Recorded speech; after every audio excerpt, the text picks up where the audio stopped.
ہے غوث و قطب سب غلام اس خدا کے، نبی یا ولی ہوں اسی سے ہے لیتے، ہے غوث و قطب سب غلام اس خدا کے، نبی یا ولی ہوں اسی سے ہے لیتے، جسے چاہے دے دے جسے چاہے نہ دے، بنا دے وہ جس کا بنے گا مقدر، ہو اللہ اکبر، ہو اللہ اکبر، ہو اللہ اکبر، ہو اللہ اکبر، اسی کے ہے ہاتھوں میں حاجت روائی، اسی کے ہے بس میں یہ مشکل کشائی، اسی کو ہے حاصل یہ شان عطائی، ہوا ہے نہ ہوگا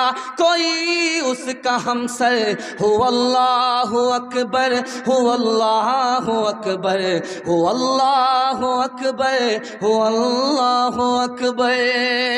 پیغام بڑی تیزی کے ساتھ نکل رہا ہے، اس لیے کہ آپ محبت سے سن لیں، اللہ اس محبت کو سلامت رکھے۔ چوتھا پیغام قرآن کے حوالے سے آپ کی خدمت میں آ رہا ہے، سننے کے لیے تیار ہیں؟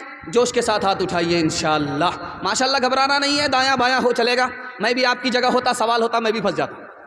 دھیان سے ادھر سنیے، بڑا خوبصورت جلسہ ہو رہا ہے، میں تو آپ کو گارنٹی کے ساتھ کہہ سکتا ہوں کہ یہ جلسہ دیالپور سے مگیلی سے اچھا ہو رہا ہے۔ مگیلی میں کیا ہے، تم چلو میں آ رہا ہوں تمہارے پیچھے، تم کو زیادہ دیر تک بیٹھنے نہیں دوں گا، یہ ہو سا تھا، لیکن آپ اطمینان سے بیٹھے ہیں، لوگ آپ کو اطمینان سے سنا رہے ہیں۔ اللہ اس جلسے کو قبول فرمائے، اس کی برکت سے ان جلسوں کو بھی قبول فرمائے۔ دھیان سے سنیے گا، سنانے کے لیے جا رہا ہوں۔ دنیا میں ڈائریکٹ تعلق اللہ سے ایک ہی چیز کا ہے، ڈائریکٹ تعلق دنیا میں ایک ہی چیز کا اللہ سے ڈائریکٹ تعلق ہے۔ آپ کہیں گے خانہ کعبہ، نہیں، خانہ کعبہ سے بھی بڑھ کر کے وہ چیز ہے، آج بھی موجود ہے، ہر گھر کے اندر موجود ہے، ہر مسجد کے اندر موجود ہے، ڈائریکٹ اس کا اللہ سے تعلق ہے، اور خانہ کعبہ سے بڑھ کر کے ہے۔ خانہ کعبہ ختم ہو جائے گا لیکن وہ ختم نہیں ہوا، قیامت تک ختم نہیں ہوا۔ آپ کہیں گے وہ کون سی چیز ہے؟ وہ اللہ کا قرآن ہے۔ اللہ کا قرآن خانہ کعبہ سے بھی بڑھ کر کے ہے۔ خانہ کعبہ مخلوق ہے اور قرآن اللہ کی صفت ہے، جیسے اللہ باقی اسی طرح اللہ کا کلام باقی۔ ایک آدمی کی شادی ہو گئی، 1 سال ہو گیا بال بچہ نہیں، 2 سال ہو گیا بال بچہ نہیں، لوگوں نے کہا یار تو کیسا مرد ہے، شادی ہو گئی کیلنڈر چھپ ہی نہیں رہا ہے۔ اب بیچارہ منہ چھپا کر کے چل رہا ہے کہ کتنے کو کہاں کہاں سے جواب دوں۔ قبولیت کی گھڑی گھوم رہی تھی، ہاتھ اٹھا کر کے دعا مانگا، میرے پروردگار کتنے لوگوں سے منہ چھپاتا پھروں، بیٹا نہ دو صحیح ایک بیٹی ہی دے دو، وعدہ کرتا ہوں جب اس کی شادی ہوگی اس کو رخصت کروں گا، دنیا کی ہر دولت دے کر کے بھیجوں۔ قبولیت کی گھڑی گھوم رہی تھی، اللہ نے بیٹی دے دیا۔ جب وہ بیٹی جوان ہوئی، شادی کا وقت آیا، اس کی جیب میں پھوٹی کوڑی نہیں، پریشان ہوا، امام شافعی رحمۃ اللہ علیہ کے پاس آیا، حضرت غضب ہو گیا، اللہ سے وعدہ کیا تھا بیٹی کو رخصت کروں گا، دنیا کی ہر دولت دے کر کے بھیجوں گا، جیب میں پھوٹی کوڑی نہیں ہے۔ کہہ رہے بے وقوف، دنیا کی سب سے بڑی دولت تمہارے پاس موجود ہے۔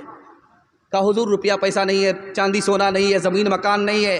کہا قرآن کی دولت تمہارے پاس موجود ہے، جب بیٹی رخصت ہونے لگے تو قرآن کو ساتھ میں رخصت کر دو، اللہ کا وعدہ پورا ہو جائے گا۔ قرآن کے مقابلے میں دنیا کی کوئی دولت نہیں ہو سکتی۔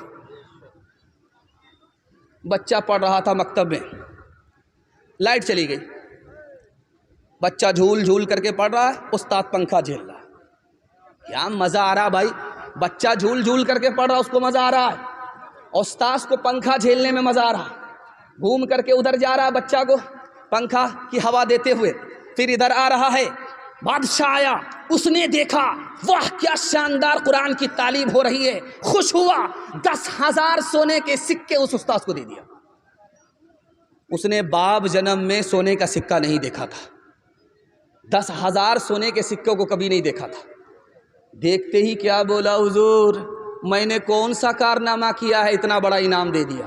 نکل جاؤ میرے مدرسے سے، تم کو اس مدرسے میں پڑھانے کی ضرورت نہیں ہے، قرآن کے مقابلے میں تم نے 10,000 سکے کو بڑا سمجھا، تم قرآن پڑھانے کے لائق نہیں۔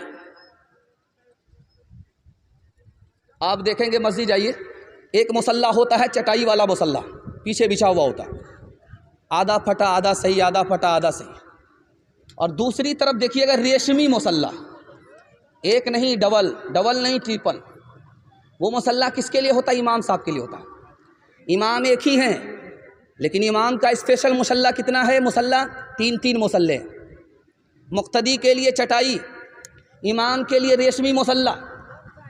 امام کی عظمت میں الگ سے خوبصورت مصلی ریشمی مصلی آگے بچھایا جاتا ہے، لیکن اس امام سے بڑھ کر کے قرآن ہے. قرآن کے بدن پر کوئی کپڑا نہیں ہے.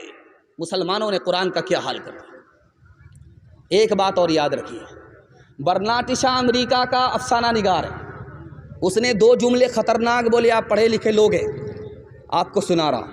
اس نے کہا اسلام سے بڑا کوئی مذہب ہی نہیں اور مسلمان سے برا کوئی آدمی ہی نہیں. بڑا عجیب معلوم ہوا بھائی. ایک طرف تو تعریف کر رہا ہے، دوسری طرف توہین کر رہا ہے. بولا بھائی کیا معاملہ ہے، سمجھا نہیں. کہ مسلمانوں کے پاس قرآن کی دولت موجود ہے، یہ قرآن پر عمل نہیں کرتا، اس لیے مسلمان سے بڑھ کر کے برا کوئی آدمی اس دنیا میں نہیں. ہاتھ اٹھا کر کے وعدہ کیجئے اخبار روز پڑھیں گے، قرآن کبھی کبھی. خیر ماشاءاللہ ڈس بریک مار دیا. یہاں آپ نے میرا دل خوش کر دیا کہ آپ دل و دماغ سے مکمل تیار ہو کر کے سن رہے ہیں. میں دل سے دعا کرتا ہوں اللہ آپ کے بچے کو قرآن کی دولت سے مالا مال فرمائے. اس صحیفے کی صحیفوں میں نرالی شان ہے، اس کے ہر لفظ میں عرفان ہی عرفان ہے. بجھ نہیں سکتا کسی سے، سن لو قرآن کا چراغ. بجھ نہیں سکتا کسی سے، سن لو قرآن کا چراغ. بجھ نہیں سکتا کسی سے، سن لو قرآن کا چراغ. بجھ نہیں سکتا کسی سے، سن لو قرآن کا چراغ. بجھ نہیں سکتا کسی سے، سن لو قرآن کا چراغ. آندھیوں تم آزما لو، سامنے میدان ہے. آندھیوں تم آزما لو، سامنے میدان ہے. سیرت کے حوالے سے 5واں پیغام. آدھا سے زیادہ جلسہ نکل چکا، تھوڑا سا جلسہ باقی ہے. ہاتھی پاس ہو چکا ہے، دم پھنسی ہوئی ہے، انشاءاللہ ایک جھٹکے میں پاس ہو جائے گی. قوم کا بچہ مدرسے میں، اپنا بچہ اسکول میں ہوگا، ہاتھ اٹھائیے انشاءاللہ. یہاں آ کر کے پھنسے. کچھ لوگ پیشانی تک لا کر کے کھجلا رہے ہیں. یہ کھجلی نہیں ہے، یہ گڑبڑ کیا ہے. دھیان سے سنیے گا. چوتھا پیغام بڑی تیزی کے ساتھ آ رہا ہے اور نکل جائے گا. یہ جو جس وقت آپ بیٹھے ہیں یہ جنتی لوگوں کا وقت ہے. اس وقت میں وہ جاگ کر کے اللہ سے دعا کرتے. علامہ اقبال اسی وقت جاگا کرتے تھے اور جاگ کر کے اللہ سے کیا کہتے تھے، آپ کو سن کر کے حیرت ہوگی. میرے پروردگار میرا حساب مت لینا. اگر حساب لینا تو نبی کے سامنے مت لینا.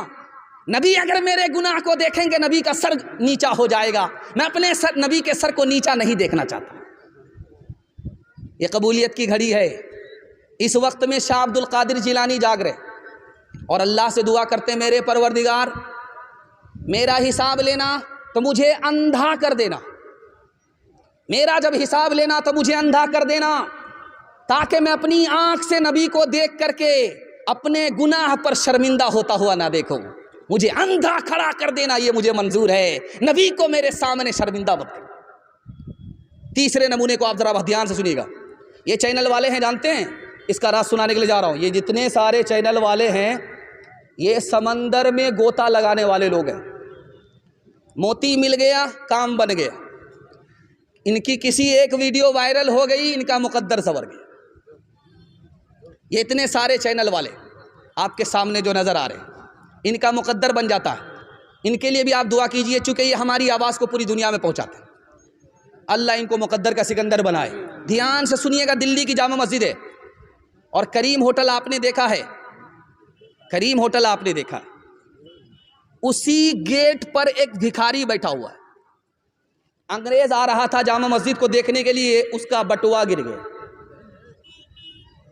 اس نے اس کو پکڑا اور اس انگریز کو ڈھونڈنا شروع کیا، 4 مہینے گزر گئے، وہ نظر نہیں آیا۔ جب اس کے بعد وہ نظر آیا تو اس انگریز سے کہا کہ آپ کا بٹوا گر گیا تھا، میں آپ کو دے رہا ہوں۔ اس انگریز نے کہا تم بہت بڑے بے وقوف ہو، یہ بٹوا اگر رکھ لیتے تو تم کو زندگی بھر بھیک مانگنے کی نوبت نہیں پڑتی، اس بٹوے میں اتنا پیسہ تھا کہ 17 نسل تر جاتی۔ اس انگریز نے پوچھا اس فقیر سے کہ تم اتنے بڑے بھکاری ہونے کے باوجود میرا بٹوا کیوں واپس کر رہے ہو، اس کی وجہ تو بتا دو۔ اس نے کہا کہ میں نبی کا امتی ہوں، تم حضرت عیسیٰ کے امتی ہو، تمہارا بٹوا اگر واپس نہیں کرتا تو اللہ کی عدالت میں تمہارا مقدمہ ہمارے خلاف ہوتا، تمہارے نبی کے سامنے، ہمارے نبی کے سامنے جب یہ ثابت ہوتا کہ یہ بھکاری چور تھا تو میرے نبی کا سر جھک جاتا، میں اپنے نبی کے سر کو جھکتا ہوا نہیں دیکھ سکتا۔ ایک کالا آدمی دیکھیں گے، اس کے ہونٹ بہت موٹے ہوتے، ہونٹ بہت موٹے ہوں گے، اور اس کے بال بڑے کرے ہوتے، سیدھے نہیں ہوتے، اور جس کا بچہ زیادہ کالا ہوتا اس کی ماں زیادہ صابن لگاتی، 72 مرتبہ صابن لگاتی ہے کسی طرح یہ کالیا گورا ہو جائے، لیکن وہ صابن تو کالا ہو جاتا ہے لیکن وہ کالیا گورا نہیں ہوتا۔ لیکن قربان جائیے اس ماں کے اوپر، وہ اس کالے کو بھی چاند سے بڑھ کر کے سمجھتی۔ کالے صحابی تھے، آئینہ لے کر کے، کنگھی لے کر کے بال کو سیدھا کرنے لگے کہ نبی کا جو سر تھا بیچ میں مانگ تھی، دائیں طرف کا بال دائیں طرف، بائیں طرف کے بال بائیں طرف، بیچ میں مانگ نکالتے تھے۔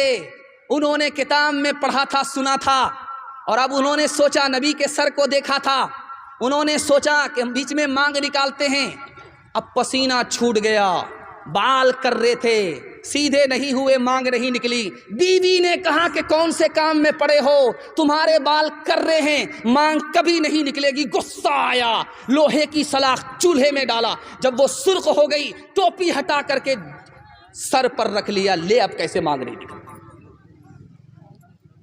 بال بھی جل گئے، کھال بھی جل گئی، زخم لگ گیا۔ بیوی نے کہا یہ کون سا کام دوسرا کر دیا، زخم لگا دیا۔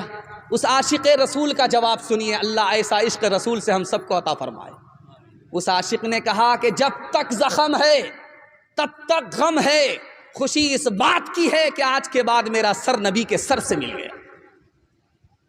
آپ کو چیلنج کرتا ہوں میں، اپنے بہار پھلڈوبی سے آپ چلیے پنجاب تک، کسی بھی پنجابی کو آپ ایسا نہیں دیکھیں گے کہ داڑھی نہ ہو، پگڑی نہ ہو۔ دکھائیے، آپ داڑھی رکھے گا ضرور، پگڑی رکھے گا ضرور، کیوں؟ سب کچھ چھوڑ دے گا لیکن دین دھرم کو نہیں چھوڑے گا۔ اور سردار کی تعداد ہم سے کم ہے لیکن سردار کو عزت ملی ہے، ہم ذلیل ہو رہے ہیں، کیوں؟ ہم نے نبی کے دین کو لات سے مارا، اللہ نے ہمیں ذلیل و خوار کر دیا۔ انہوں نے دین دھرم کو دانت سے پکڑا، اللہ نے عزت کی چوٹی پر پہنچا دیا۔ ایک خوبصورت بات یاد رکھیے، ہمیشہ زندگی بھر یہ آپ کو کام آئے۔ ہمارا مردہ جب قبر میں دفن ہوتا ہے تو کیسے دفن ہوتا ہے؟ ہم اس کو چت نہیں لٹاتے، کروٹ لٹاتے، ادھر کی جو پیٹھ ہے اس کو دیوار سے سٹا دیتے۔ اگر آپ نے چت لٹایا گناہ ہوگا، جن لوگوں نے لٹایا ان کو زیادہ گناہ ہوگا۔ مردے کو قبر میں کس طرح لٹانا ہے؟ چت نہیں لٹانا ہے بلکہ کروٹ لٹانا ہے، اور پیچھے کی جو پیٹھ ہے اس کو دیوار سے سٹا دینا۔ ایسا کیوں کرتے ہیں؟ تاکہ چہرہ قبلے کی طرف ہو جائے، مکمل چہرہ قبلے کی طرف ہو جائے، اس لیے ایسا کرتے ہیں۔